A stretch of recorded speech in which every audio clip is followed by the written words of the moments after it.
Hey, everybody, it's Ron Johnson, and this is the Ron Johnson Show on Locked On Sports Minnesota. It's playoff football time, people. LA Rams, Minnesota Vikings, Monday Night Football. It's all you can ask for. The script has been written. Sean McVay, Kevin O'Connell, he's going back to who let him out of the nest. Can he overcome the dragon that beat him early on in the season? He's also only lost to two teams, and he's had to play one team last week, and he's playing another team this week. Can he overcome that? Also, we got to talk about this past game just for a little bit. I got some things I got to get off my chest about the play calling, but also Sam Darnold's vision. We'll talk about all that and much more coming up next. Locked On Sports Minnesota Podcasts. It's endless Minnesota Vikings talk with the diverse voices of your local experts. Now the Ron Johnson Show. On the field, in the broadcast booth, Ron Johnson is Minnesota sports. He's played with them, hung out with them, and grown up with all the big names in Minnesota sports. They're hanging out with Ron Johnson. It's the Ron Johnson Show on the Locked On Sports Minnesota podcast. And it starts now.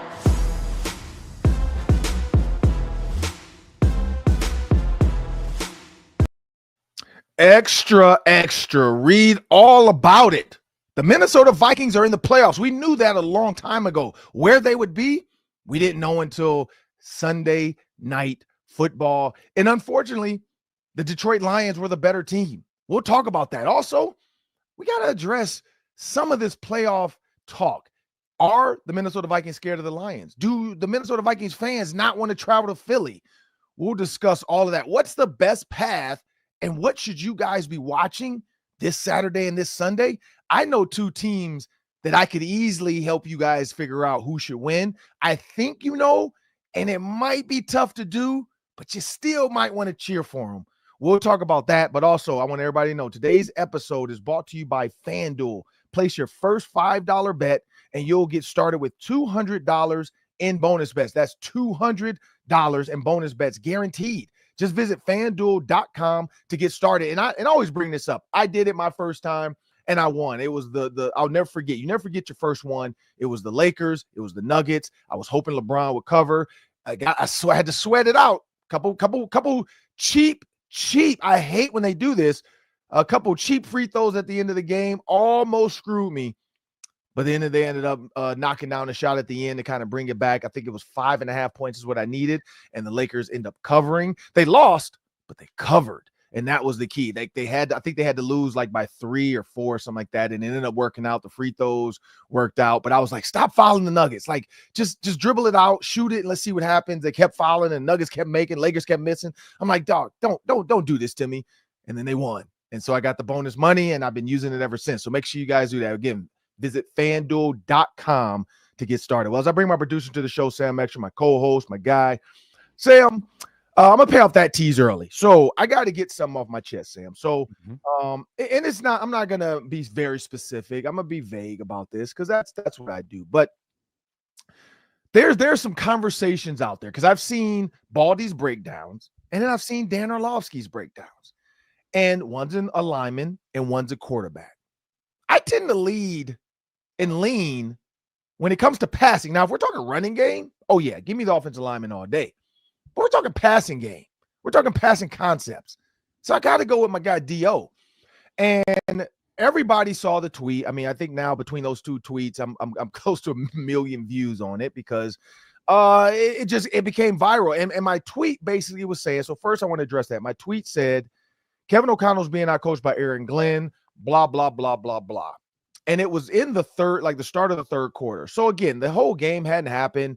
It was 2 specific plays. The Vikings visited the red zone a lot and nothing came of it. And my point was that the play calling to me felt off. Like it felt like it was plays that were going to work, like the Jordan Addison, hitch and then, wheel out. And everybody, oh, look at the patience of Jordan Addison. Look at the Packers deep, because the Packers played the Vikings different than the Lions. The Lions basically say, you know what, we're going to push, we're going to hold, we're going to grab, we're going to plaster, we're going to stay tight. And if they throw a flag, they throw a flag, and they didn't throw a lot of flags. And you saw a lot of frustration in Addison. You saw a lot of frustration in Jefferson. So it worked. Aaron Glenn had a plan. But here's the play, Sam, that I want to quickly talk about. Mm-hmm. One, Addison runs like a slant, but then he goes right to the back of the end zone. If you watch it and slow it down, he literally takes 2 steps to the slant and he puts his foot in the ground and he goes vertical, which leads me to believe it was some type of slant go or sluggo seam or something, some type of like, let's get the safety to bite and then you go right behind him. Now, whether Jordan Addison rushed it, whether he didn't think Kirby Joseph would be there, I don't know, but Sam Darnold came off of that and went the other way. Then there's another one. Jordan Addison runs a flat. Naylor kind of runs off and pushes his guy. Immediately, Addison runs to the pylon. I think that it was a man look and they had a wheel call, which means Naylor, you're going to go post, and then his guy's going to go underneath, which means that fade route is going to be wide open because his guy's trailing. Well, he goes over the top, and I think Sam Darnold's thought was I was supposed to float it to the pylon, but if I do that, there's a guy already running over there back there. I could jam it in there, but is the receiver ready? So for those that have never played the quarterback position or receiver in the NFL or college even, I'm not going to even, it doesn't have to do it. It's college. It's hard sometimes to run a play that the defense is lined up in the perfect position to kind of stop what you thought you were going to see. They showed a man look, but the DBs played it different. He didn't chase underneath to the flat. Now, if it had been just a straight hook flat or curl flat, it's a touchdown. If it had been a simple, go slant, it's a touchdown. That wasn't the call. And so for everybody that keeps screenshotting and talking about wide open Jordan Addison, that wasn't the route. I don't think that was the route. If that was the route, he would have probably thrown that. Now, he did miss some stuff. The Hockenson wide open in the middle, he throws it low. Hockenson has to get his hands under the ball. We saw our own Locked On Luke Braun just post a couple Hockenson routes. The out route to Hockenson, he throws it a little high and out of bounds. The up the seam, he throws it a little high over Hockenson's head. Hockenson was wide open, so I do have to apologize because I was hard on Hockenson, and I was like, man, what happened? And why didn't they use him in the red zone? He was actually open.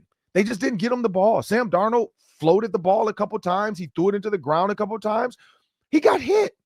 And Aaron Glenn said that. He's like, look, our defense gives up a lot of yards. You're going to feel me, though. I'm going to hit you.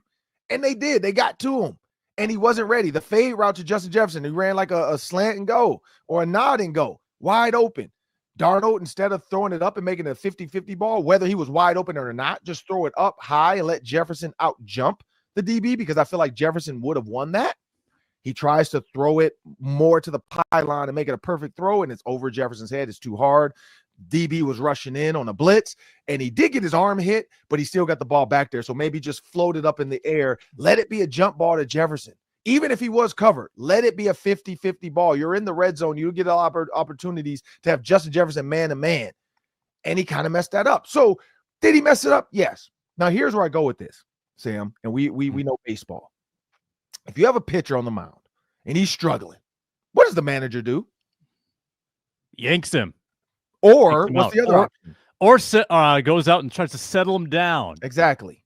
Coach so him there's up. 2 options. You can go talk to him and settle him down, or you can pull him. Now in football, you can't pull him. Now we've heard some crazy people on the fan line say, somebody said, let's get Matt Ryan back. Like, what? One, we never had Matt Ryan. And 2, like, just because we got Daniel Jones doesn't mean we're about to be the haven for quarterbacks. Now, I did see Teddy Bridgewater came back, so I kind of understand the joke.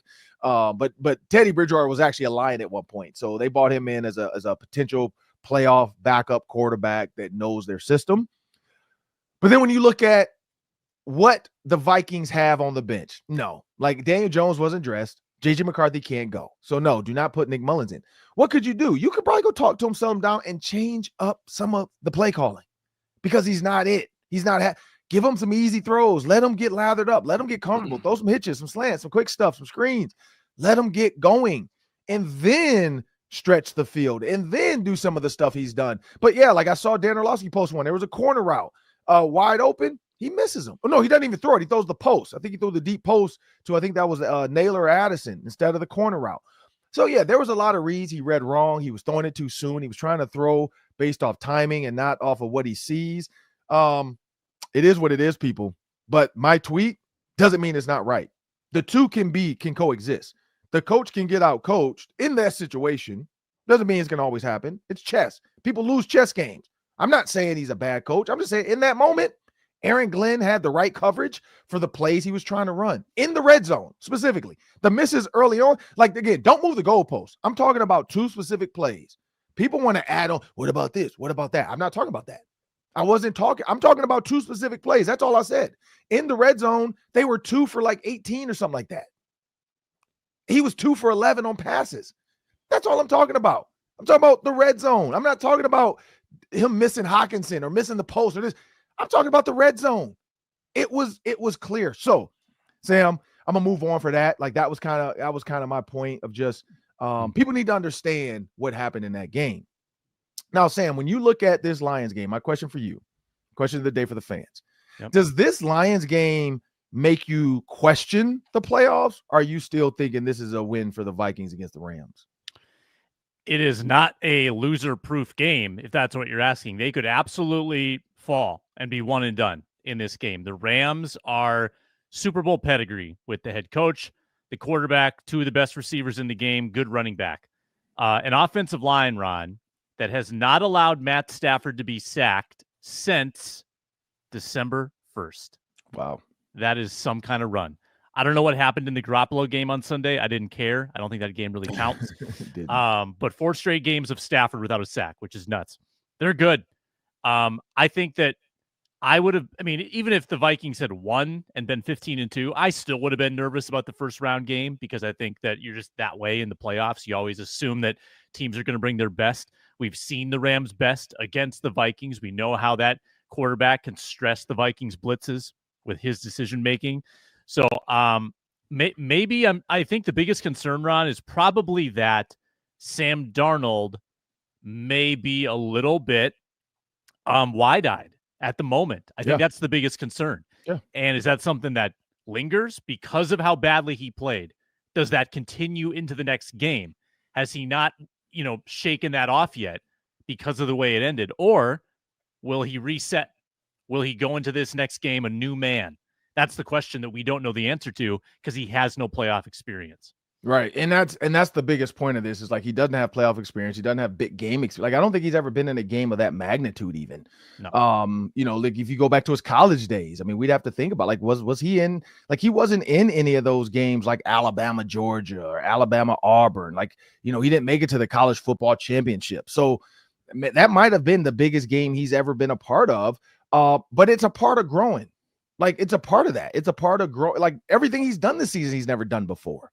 Like he's had a ridiculous season under Kevin O'Connell. Kevin O'Connell is a great quarterbacks coach. He's a quarterback whisperer. We know that. He's extremely smart.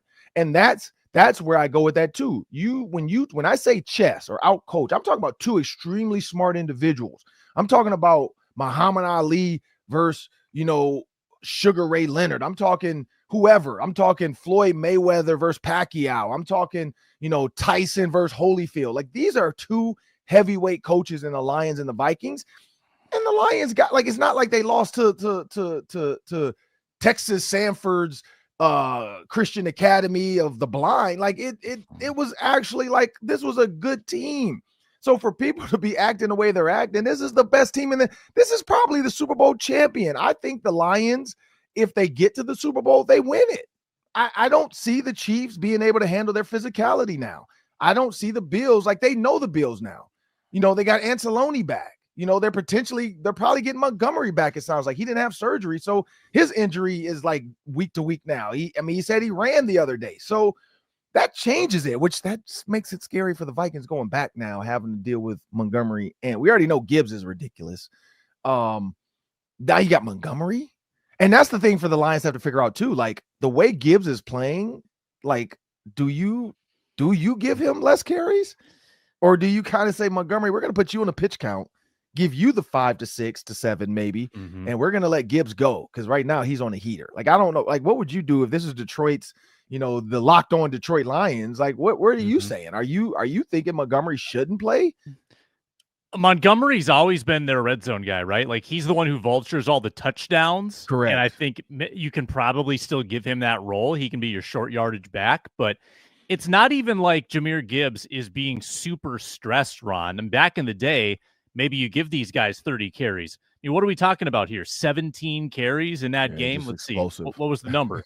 Okay, it was 23. It was 23 carries. That's a good number. 117, right? Yeah, average 6 yards a carry, and he nuts. seemed to get stronger as the game went on. Early on, they were really trying to establish the run, Ron, and the Vikings were there. The Vikings were ready for it. They were setting the edge. 2.5 quarters, and then once they got rolling, it was tough to stop that train. Yeah, and again, the going forward on 4th down in the red zone, I think Kevin O'Connell's learned his lesson. I think he realized, you know what, I played, and that's another thing of getting out-coached. He played Dan Campbell's game, and he lost. It's like every movie, and we know you haven't seen a lot, Sam, but every movie that has gambling in it, every single movie, there is the star. Kevin O'Connell's the star of this movie. And the star always loses on a bet early in the movie. Like he makes a dumb bet. He either gets bamboozled into the bet. He gets hustled into the bet. Like his friend that he thinks is his friend is like, there's an easy bet, man, take it.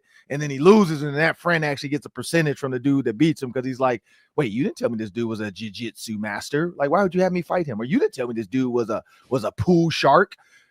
And there's always that bet, or the race the car bet. Like, we're going to race for our cars. And then all of a sudden, you don't know this dude has NOS as they call it, but that's a nitrous oxide or whatever. I don't know. But when you think about that, what ends up happening in those movies, people? The Gambler with Mel, what's his name? Mel, the guy from Lethal Weapon.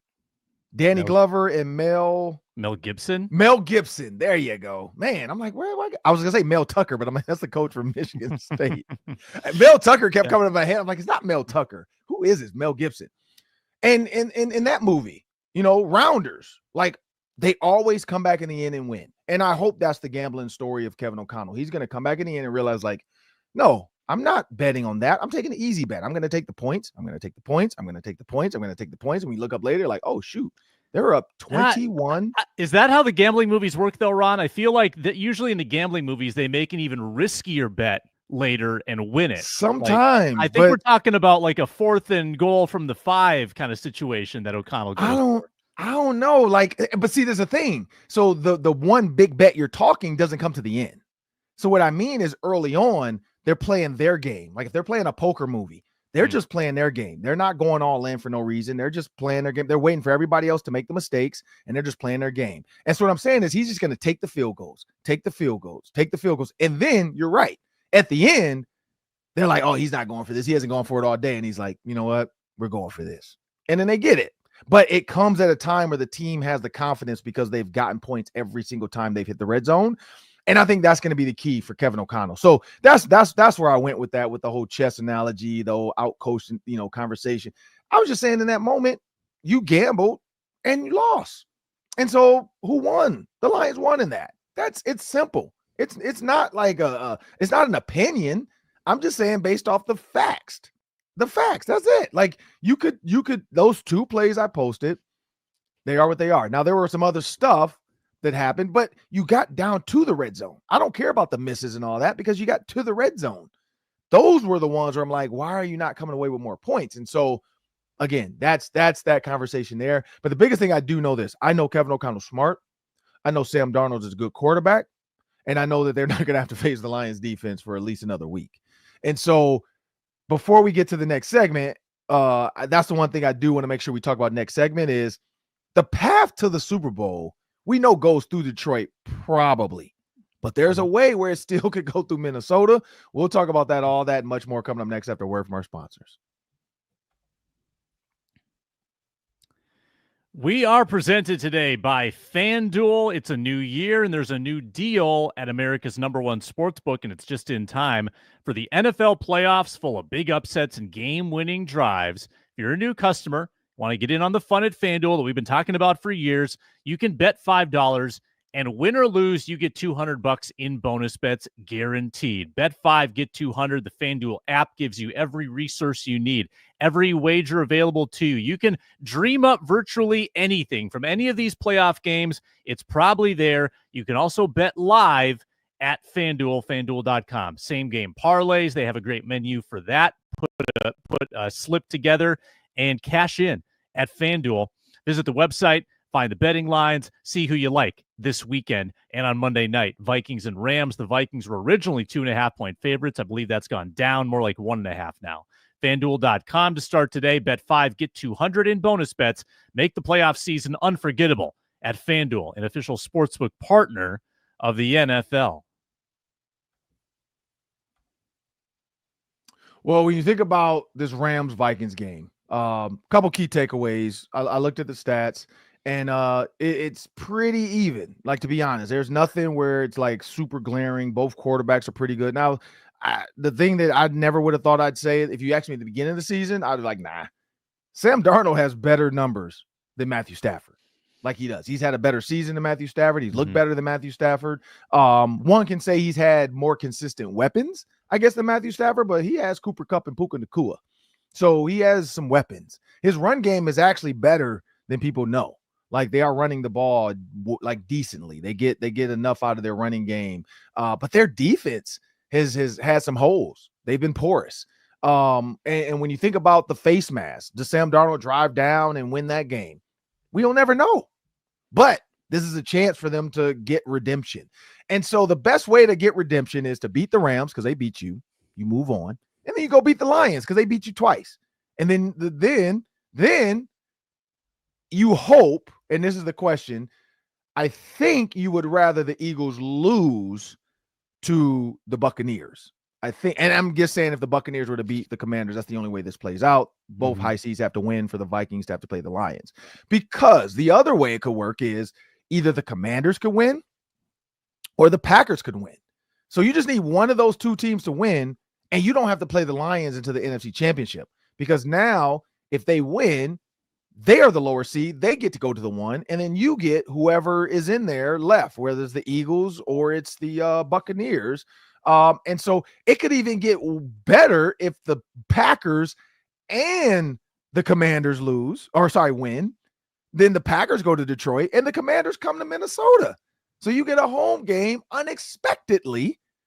And then imagine this, Sam. Imagine the Packers do what nobody thinks they could do and beat the Detroit Lions because the Detroit Lions screw it up and the Packers come to Minnesota for the NFC Championship game. Now, if that were to happen that way, Sam, the way I just played it out, would you feel okay? I mean, it's going to Super Bowls. Who cares? But would you feel like you really earned the Super Bowl, or would you feel like somebody else earned it for you? Oh, who cares?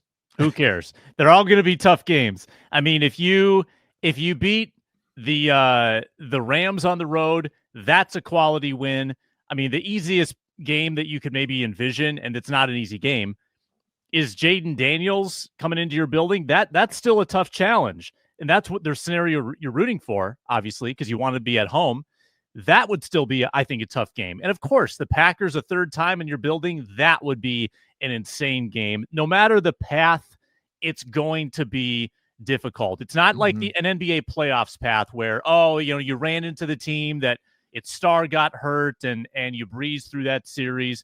No, like all these games are going to be tough. All the key fixtures are mostly involved with all these teams.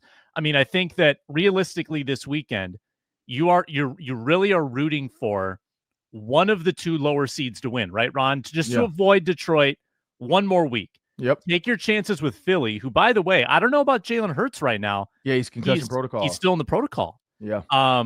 And that could, if it's lingered this long, who knows how much longer it could linger? You don't know what's going to happen with Philly. That Hurts could go into that game against the Vikings, maybe not having played in a few weeks. That could be a little dicey for them. But I think that do you agree, Ron? There is a decent chance of the 6 and the 7, one of the two or both, picking up an upset win. Oh yeah, easily. I mean, the Buccaneers are vulnerable. We know that. And the Eagles, if Jalen Hurts is out, I think for sure. I mean, now, of course, we know Saquon Barkley still can rush for 200 yards, and the Packers defense isn't great. But when you look at this Packers defense versus Jalen Hurts, that's the key. If you can get to him early and not say hurt him, but, rattle him, then you're screwed. But with the protocol, I think you have to be out of it for like 3 days before the game, right? Or something like that. Isn't that the rule? Or Because you have to have like a window. Is it 20? Yeah, I believe there's a ramp up period where you come out of the protocol, then you're limited I don't think you can be a full participant right away. I think you it's like 3 limited. days. I thought it was 3 days or something. Like it's like you come out of it and then you're limited, and then full participant, because the third day they can clear you. So again, today is Tuesday. I think he has to like be clear for that Wednesday practice, because the Wednesday would be limited, the Thursday could be limited or whatever. And then Friday he would have to be a full participant to then be cleared Saturday, I guess. I guess you can clear, because I have heard they've cleared, because the Eagles play Sunday, right? NFC Sunday. So they could have the Sunday clearance, but then you're pushing it. Like if you're waiting to Sunday morning to get him cleared, like, because he has to do all the stuff, because I've seen this with other teams and even college, because PJ Flex talked about that, where they did everything they could do to try to get him cleared, and then, the morning of the game, the doctors tried and they couldn't clear him, because there's stuff you have to do. Like the NFL is so I'd say scared of getting guys, suing them, for one, of them putting guys back out there too soon, that they are very like I don't even know the word. I guess they're very like careful, I guess. Yeah, that's the word. Careful with the way they allow teams to do this, because they know in their mind the Eagles are going to do whatever to say Jalen Hurts is ready to go. The problem is they're like, look, we got to make sure you guys aren't just BSing us to get him out there and then he gets hurt again or hit in the first, because he's going to tush push. He's going to run. And if he gets a concussion right away again, then the NFL, like the Eagles, are going to be negligent. And that's what they don't want. They're like, look, don't just throw him out there because you guys want to win a playoff game. And right, if the Packers win, the worst thing that could happen is the Packers win and the Vikings lose to the Rams, because then you're like, it literally was there for you. It was there for you to maybe go play the Bucks, or maybe even host the Commanders. Like imagine if the Commanders, Packers win and the Vikings lose. Like all that stuff. Like that's why, like for the Falcons, they lost and the Buccaneers almost lost, but then the Buccaneers won, so it didn't matter that Michael Penix lost that in overtime. But like that would have been one for them too. Is like, oh, the Bucs lost and we still lost, but no, they lost. Buccaneers won. It didn't matter, and that's where I look at like the path. And for me, I would say the same thing. Yes, who cares? We're in the Super Bowl. We get to do a Super Bowl breakdown, a Super Bowl postcast. I don't think that's ever been done before. It hasn't been done before because we haven't been to a Super Bowl. But a Super Bowl postcast on the Minnesota Football Party, that would be so much fun. Just the Super Bowl talk all week of all the hoopla, figuring out. I don't know if the Vikings and our networks would send us to New Orleans, but I know I'm like, I need Vikings game day live in New Orleans on location, outside with some beignets and a nice smoothie margarita drink, virgin margarita, but a nice smoothie margarita, pineapple or mango. But yeah, I need with all the beads. I need the purple and gold beads. So could that happen? Yeah. Would I be mad that the Lions got beat by the Packers? I'd be a little bit like, man, it would have been so nice to beat the Lions, because even if they win the Super Bowl, they win it. That like Packers fans and other people are going to be like, oh, you guys are welcome. We're welcome. We beat the Lions for you. So now you guys get to walk into the Super Bowl without any deterrence, because we know you can't beat the Lions. So who cares? You still got a ring. Like, it doesn't matter. My dad used to always say that, because I used to joke with my dad about the Wes Phillips, by the way, his dad, Bum Phillips, that Oilers-Steelers game where the fade in the back of the end zone catches it. My dad's covering him, but it looks like he's in, but you can't tell. Referees go have a conversation, because back then there was no replay. They go have a conversation, and then because they're in Pittsburgh, they're like, oh, no good. We're not about to get killed out here in Pittsburgh by these fans if we make this a touchdown. And that was early in the game. For people that don't know the whole story, that was early in the game. The Oilers still had a chance, like numerous chances to come back and win. They just didn't. But they always attribute that to it. And my dad would always say, like, who cares? I got the ring. Like, if that was a touchdown, who cares? I got the ring. So that's where I think the Vikings will go with that too. The Packers beat the Lions. Who cares? We got the ring. So would I care? No, but it will be nice to beat the Rams and beat the Lions to really show dominance on this league and say, look, we beat the best team in the league, and now we're going to go to the Super Bowl and try to win it all. And, beating the Lions is not the end of it, though. If they play the Lions early, they have to beat them, and then they still might have to go beat the Eagles. Talk about like a tough road. Yeah. Like that's like Oregon having a potentially, they would have had to play Texas, and then they had to play Ohio State, and then they would have to play Texas. You know what I mean? Like it's just a tough path for Oregon, and that's where I saw that. Like Georgia had an easy path, and they couldn't do it. And so when you think about that, that's where the Vikings are. You have two giants like Goliaths waiting for you at the gates. And you got to figure out, are you David? Or are you going to walk away and do nothing? So I think to beat the Rams, Sam, that's the key first. Like, we're not going to overlook and go to the Lions. To beat the Rams, the red zone has to be 70%. They cannot be 2 for 11 on completions with Sam Darnold, 2 for 16s on positive play. I think of the 14 actual plays, I think like 1 was positive. So they can't do that. You cannot do that against the Rams, or you for sure will lose. You have to get an early lead and put the pressure on Sean McVay. You have to play the game you've played. I don't know. What are your quick keys before we get to the Daily 3?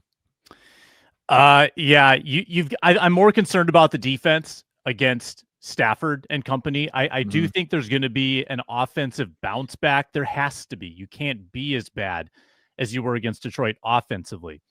I worry defensively about defending Puka. I mean, Puka's the best receiver on that team. It's no longer Cooper Kupp. It's Puka Nacua by, I think, a fairly wide margin. And he's big and strong, too. He's bigger than stronger than I thought he was. He's a big boy. Yeah, yards after catch. Yep, that's the one. Hands are great. Contested catches. Man, I worry. And them in the red zone. Like, think about the last game against the Rams. They punched everything in. They had long, extended drives. When by the end of the drive, the Vikings put up no resistance. Rams punched it in 4 times. They won that game 30-20. I'm concerned genuinely about defending Stafford. We saw what happened when they blitzed Goff on some key downs. Goff just read the blitz. He knew where to go with the ball. Boom, conversion. Stafford can do the same thing. Now, Stafford has been in a rut. He's been in a funk. They haven't scored more than 19 points, I don't think, in the last 3 weeks of Stafford. They scored 12, 19, and 13. So it hasn't been great for them, but I know they have it in them, right? I know that they have their best game in them, and that's what worries me. So if they bring it, you're going to have to defend and hold them to field goals. Probably a bend but not break kind of game plan. Yeah, you can't give up the touchdown. Puka Nacua, if I'm the Vikings, I'm watching what the Lions did, and I'm treating Puka Nacua the same way they treated Justin Jefferson. I'm getting my hands on him as much as possible. I'm not letting him get behind us. The screens, I think the Vikings did a fairly decent job early in some of the screen stuff, but the screens, I'm attacking it quick. I think what's his name? Van Ginkel absolutely murdered somebody on the screen. And then when you think about how teams can, are you almost there to get on the screen? Can you get to the screen? Because we know the Rams, they do that a lot. They do that smoke quick screen to one of the receivers and have a convoy of blockers. So you have to diagnose. I think, matter of fact, they did that to the Vikings. They got Puka Nacua on that quick out one, and I think he got like 12 or 13 yards on like a 3rd down or something. Like that's the key with them, is they're willing to put the ball in his hands early, knowing he's a freight train going down the tracks. And he is big and he's strong. And he's like, look, your DBs are 5'10". This dude is 6'2". He is bigger and he is stronger. And you got to tackle him. And if you tackle him up high, he's going to carry you for 5 yards. So it worries me a little bit in that. But I do know the fact that Brian Flores saw what they gave him. And I talked to Blake Cashman about this at the Gopher game before, because it was right after the Rams Thursday night game. And I was like, hey, X, Y, and Z. And what Blake Cashman basically said is like, look, we have certain calls that Brian Flores allows us to make, but we also, Harrison Smith and the DBs also know, hey, if this happened, we can change it to this. So I think that's what's going to happen, meaning if you know you have a certain cornerback manned up on Cooper Kupp or Puka Nacua, or let's say Tyler Johnson, and Tyler Johnson's the motion guy, you probably just stay with Tyler Johnson. Because I don't think Tyler Johnson is doing something that's going to scare you and beat you deep, where you need to treat Tyler Johnson's motion like the key part of the play. You just stay with him, because the key part of the play is somewhere else. They're trying to make you watch him for you to do something different, for them to get what they want. And I think that's the motions and shifts. Their motions and shifts guy isn't their primary. Whereas like the Lions, Amon-Ra St. Brown is the primary when he motions. He did it. He motioned full speed. And I even almost tweeted out like, man, he keeps leaving early. And then I slowed the film down and watched it. And I'm like, he's timing it up perfect. Like he leans right when the ball is snapped and it's not leaving. It looks like he's leaving early because the offensive line hasn't started moving yet, but he's moving right when he must hear or know, or like, I don't know. He's sensing it because he can't see it. And it's not a go. It's a the lineman looks and then Ragnow snaps. So it must be like a thing they work on because he's timing it up perfect. He is the guy when they do that. The Rams, usually it's somebody else. And so I hope the Vikings DBs are prepared for that. And that's going to be Harrison Smith getting those guys lined up on the back end, because if you stop the passing game of Matthew Stafford, unlike the Eagles, you stop the Eagles passing game, they still have Saquon Barkley. And you still have a long day. You stop the Lions pass, you still have the running back. Like you still get screwed because they can run the ball down your throat and just manufacture yards until they get a chance to pass. I don't feel like the Rams running backs can manufacture enough to get them going if you can find a way to slow down the passing game. And the best thing about the Rams, unlike the Lions, if you force them into 4th and 2, they're probably not going for it. And so that's going to be the key. 3rd down, get off the field, because they don't go for it. They might do a fake punt maybe, but they're not going for it. And I think that's going to be the biggest difference of what they're not facing this week. Is the defense did a good job of getting off the field on 3rd down, but Dan Campbell kept going for it on 4th down. And that was the tough thing. But we got the Daily 3 coming up. It's going to be 3 questions, 3 minutes each. And we'll be back after a word from our sponsors. We are presented today by Rocket Money. It's a new year, a chance for you to take control of your finances. We all have too many subscriptions. I'm guilty of that.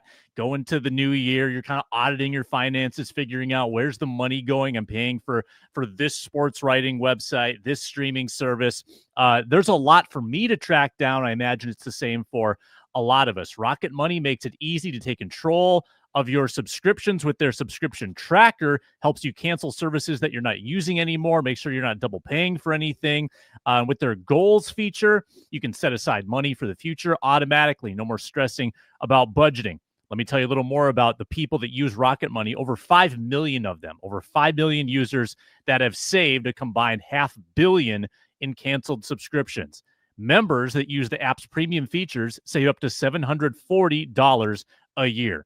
Lower your bills, grow your savings. Cancel your unwanted subscriptions and reach your financial goals faster with Rocket Money. Go to rocketmoney.com/lockedon today and check it out. rocketmoney.com/lockedon. One more time, rocketmoney.com/lockedon.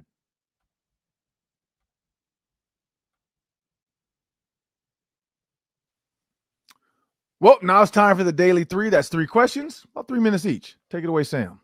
You bet, Ron. Brian Flores, Vikings defensive coordinator, is going to be interviewed at this point, maybe by more teams, but so far the Jets and the Bears. Do you think either franchise is a good fit for Flores?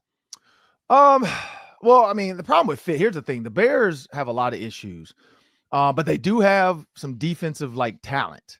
And I think that's maybe what they're thinking is the whole if we go from offense, we got to go to defense. We go from defense, we got to go to offense. Same with the Jets. You know, they got rid of Saleh, which is defense. So people are thinking, is it Ben Johnson because they want to go offense?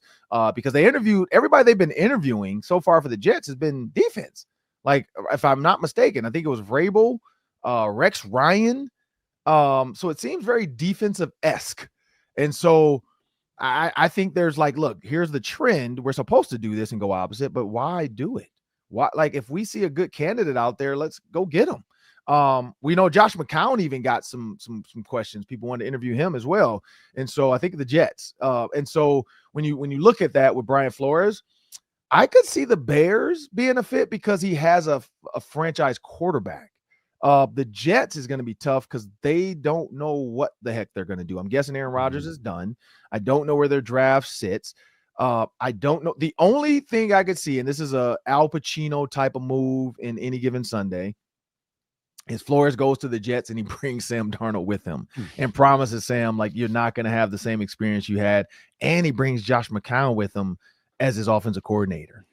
That would be an absolute whoa, gut punch to Kevin O'Connell if Flores leaves. And I feel like wherever Flores goes, there's a chance he brings Josh McCown as his offensive coordinator because Josh McCown has learned under Kevin O'Connell, which has learned under Sean McVay. And so now you have that Sean McVay tree within Josh McCown, and Josh McCown being a 12-year NFL quarterback knows the offensive mind, knows he's been around Kevin O'Connell now. He knows what Kevin O'Connell gets out of his offensive players. So could Flores leave and bring Josh McCown? I could see it because he's elevated. He's going from quarterbacks coach to offensive coordinator. That would be a huge promotion for Josh McCown, which is the next step to being considered for head coach. Because going from quarterbacks coach to head coach, I think that's a big jump. And I feel like it's a little bit disrespectful to coordinators out there like Ben Johnson and guys that have earned their way to getting interviews. I mean, Josh McCown did get interviewed as a high school coach, though, too. So we've seen crazier things. But yeah, no, I think the Bears are a good fit because they have a franchise quarterback. Like I said, the only way I see the Jets working if Sam Darnold's willing to go back to where it all started. It's interesting. I think the Bears are. I don't think Flores makes sense to the Bears because can they afford to not go with an offensive head coach? Can they afford to have a revolving door at offensive coordinator around Caleb Williams? I think this is the type of prospect you have to pair him with a guy for multiple years. You can't risk somebody being one and done a couple times in a row with Williams. The Jets are a little more unique because they could go a veteran quarterback next year. They could run it back with Rodgers, probably not. They could draft someone. Don't know which direction they go. But if Flores is being picky, I think you would probably rank the Jets and Bears both in like top 5 most dysfunctional franchises right now. Correct. I mean, the owner, because he dealt with a meddlesome owner in Miami. Does Flores want to deal with Woody Johnson? With the Jets? I don't know. So a lot to consider. And we'll find out in the coming weeks how that goes down. I think the Bears front office gives Flores a better backbone. So you think about Kevin Warren, you think about Ryan Poles. I think you would have guys that would have his back because we know the Miami Dolphins questions about his treatment of Tua as well. Like, can Caleb Williams, fragile Eagle, handle a Brian Flores led team? And that would be the other question for the Bears because Brian Flores is tough from what we've heard. Could he get it done? So yeah, that's a good one. What you got next? Quick picks, college football playoff Thursday, Notre Dame, Penn State. Notre Dame favored by 2.5. Who you got? I got to go to Big Ten. I'm gonna go Penn State. I want to see Penn State like the Big Ten because again, the Gophers can say we almost beat the potential national champion. And if Penn State versus Ohio State, then we can say we have the best conference in the country. So I'm going for Penn State on this one. Yeah.